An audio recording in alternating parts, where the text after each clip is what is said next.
नमस्कार दोस्तों, कैसे हैं आप सब लोग। आइए शुरू करते हैं एक नई कहानी। एक सेठ जी ने अपने छोटे भाई को 3 लाख रुपए व्यापार के लिए दिए।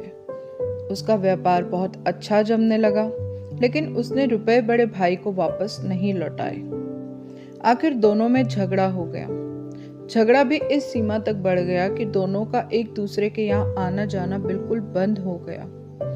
घृणा द्वेष का आंतरिक संबंध अत्यंत गहरा हो गया। सेठ जी हर समय हर संबंधी के सामने अपने छोटे भाई की निंदा, निरादर व आलोचना करने लगे। सेठ जी अच्छे साधक भी थे, लेकिन इस कारण उनकी साधना लड़खड़ाने लग गई। भजन पूजन के समय भी अपने छोटे भाई का ही चिंतन करने लगे। मानसिक व्यथा का प्रभाव तन पर भी पड़ने लगा। उनकी बेचैनी बढ़ गई।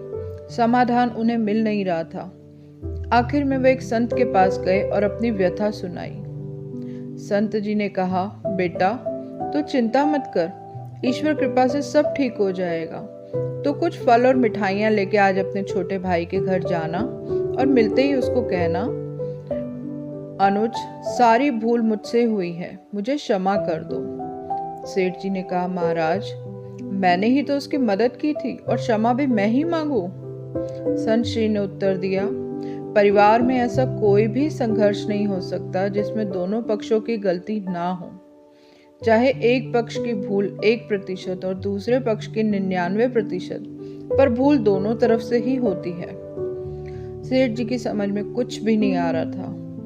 उन्होंने कहा, महाराज मुझसे क्या भूल हुई?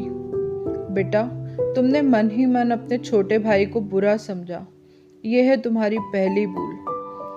तुमने उसकी निंदा, आलोचना व तिरस्कार किया, यह है तुम्हारी दूसरी भूल। क्रोधपूर्ण आंखों से उसके दोषों को देखा, यह है तुम्हारी तीसरी भूल। अपने कानों से उसकी निंदा सुनी, यह है तुम्हारी चौथी भूल। तुम्हारे हृदय में छोटे भाई के प्रति क्रोध व घृणा है, यह है तुम्हारी आखिरी भूल। अपनी इन भूलों से तुम अपने छोटे भाई को दुख दे रहे हो। तुम्हारा दिया दुख ही कई गुना होकर तुम्हारे पास लौट रहा है। जाओ अपनी भूलों के लिए क्षमा मांगो, नहीं तो तुम ना चैन से जी सकोगे, ना ही चैन से मर सकोगे। क्षमा मांगना बहुत बड़ी साधना है और तुम तो एक बहुत अच्छे साधक भी हो। सेठ जी की आंखें खुल चुकी थी। संत श्री को प्रणाम करके वे अपने छोटे भाई के घर पहुंचे। वहां पे सब लोग भोजन की तैयारी में थे। सेठ जी ने दरवाजा खटखटाया। दरवाजा उनके भतीजे ने खोला। सामने ताऊजी को देखकर वह हैरान रह गया और खुशी से झूम के जोर जोर से चिल्लाने लगा, मम्मी पापा देखो कौन आया है, ताऊजी आए हैं, ताऊजी आ गए। माता पिता ने दरवाजे की तरफ देखा, सोचा कहीं हम सपना तो नहीं देख रहे। छोटा भाई हर्ष से पुलकित हो उठा। 15 वर्षों के बाद आज बड़े भैया घर आए हैं। प्रेम से गला रुंध गया और कुछ बोल ना सका। सेठ जी ने फल और मिठाइयां टेबल पर रखी और दोनों हाथों को जोड़कर छोटे भाई को कहा, भाई सारी भूल मुझसे हुई है, कृपया मुझे क्षमा करो। क्षमा शब्द निकलते ही उनके हृदय का प्रेम अश्रु बनकर बहने लगा। छोटा भाई उनके चरणों में गिर गया और अपनी भूल के लिए रो रो कर क्षमा याचना करने लगा। बड़े भाई के प्रेम अश्रु छोटे भाई की पीठ पर और छोटे भाई के पश्चाताप के अश्रु बड़े भाई के चरणों में गिरने लगे। क्षमा व प्रेम का अथाह सागर फूट पड़ा। सब शांत चुप, सबकी आंखों में अविरल अश्रुधारा बहने लगी।